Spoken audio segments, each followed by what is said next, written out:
Oh, hey. Yeah, I was. She is in no danger whatsoever. You ever get the meat sweats before you eat? Yeah, welcome to Newspeak. We discuss art, culture, music, and delicious cuisine. Tender, young, cage-free cuisine.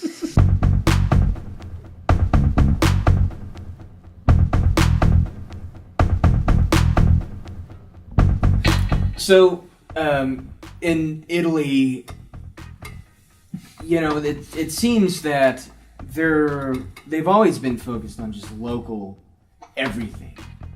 When they were nation states, they were very much into just their own community, and that's very reflected into their food. And even when Garibaldi united them later on and they became one country, still you have all these differences. And but the thing that is common with all of them is the attention to freshness and simplicity, and like the effort that you put into it. It's a labor of love. It's something that you do communally. It's not something that you do by yourself, in the dark, right before you go to bed, after you get off of work for only 30 minutes. You're like, I'm gonna, warm up this hot dog. I'm gonna watch CNN and fall asleep on the sofa, or whatever it is. So, it forces you to slow down. It's really good for your health also, because they're walking to the store almost every day. Yes. They go, because you have to get that produce fresh today. Tomorrow, it's not going to be as good. It's not going to be bad, but it's not going to be as good. It's not going to be fresh. It wasn't just picked from the ground or butchered on the farm. And they wanted that fresh. That's their birthright, is to do that, and that's how they think of that. And I'd like for people who are watching this to kind of understand that what the appeal is with the authentic Italian cuisine. Why you would rather do it in that way than the way that most Americans grew up knowing about Italian food. And it's because it's healthier. It promotes like a slower, more like, I don't want to use the word like holistic or anything. It's more than that. It's more like, it's good for you and the people around you. It's something you do with friends, and you taste different things, and you're not overeating. It's an event. It's not something you're doing just for fuel. It's a thing in and of itself. It's an event, when I came back from Italy, I couldn't find many places that reflected that here, or any for that matter, except for Stella's. And that was it. But you guys had, the concept down pat. So I go, you go to the restaurant. And you could do that. You could do the courses, and the pasta was made the way that they would make it in Italy. So there's only specific ingredients that go with specific kinds of pasta. It's all seasonal stuff. You guys change out your menu, to reflect whatever's fresh and whatever's seasonal.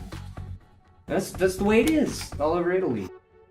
It's not like simplicity. Yeah, it's simplicity. And not over adulterating food. Yes. You're getting these great bounties of beautiful items and product and produce and meat, and you're making cheeses from the cows. Yeah.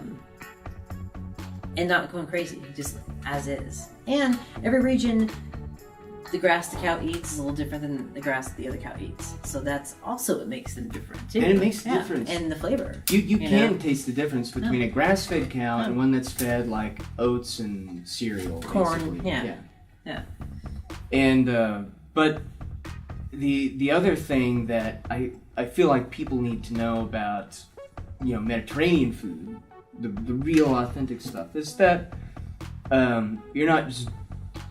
it's not just the ingredients, but it's also that you're making it you're burning the calories making the pasta, like this, and you're sitting here, like, and Walk hand into rolling the store it. to get the ingredients. To Yes. make your pasta. Getting a good, healthy life, a balance.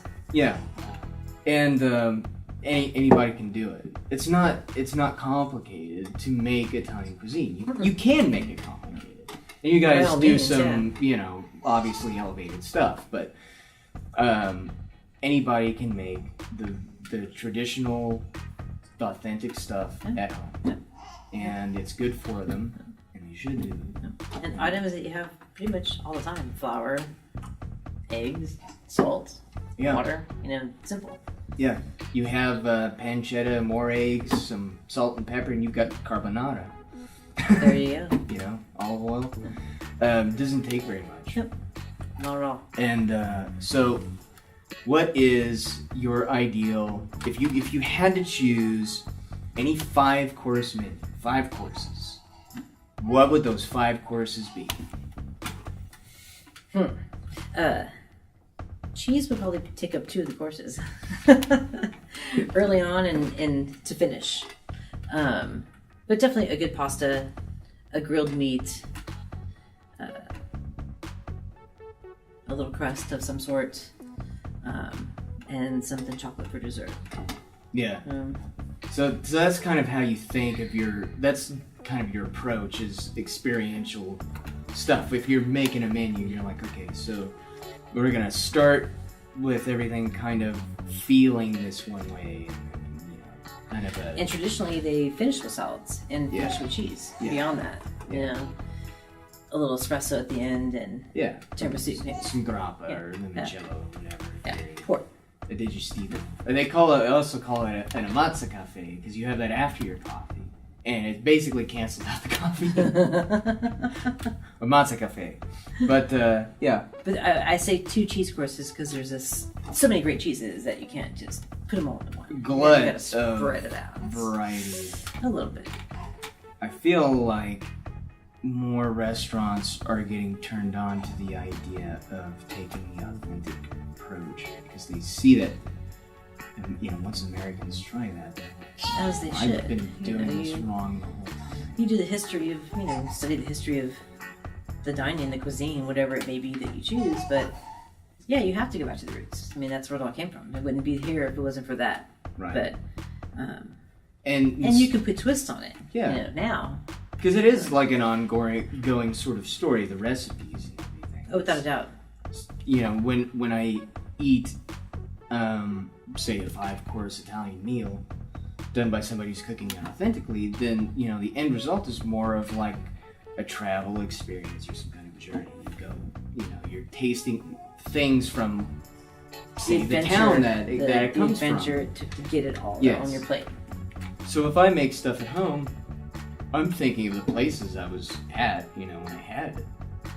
If I make like, tagliatelle ragu, I imagine myself back in like Florence or Bologna or wherever, if I'm eating al fresco, enjoying a nice glass of wine, or if telling stories, sharing stories, meeting new people, socializing. Yes, and that's what it's making about. your heart happy. Yeah.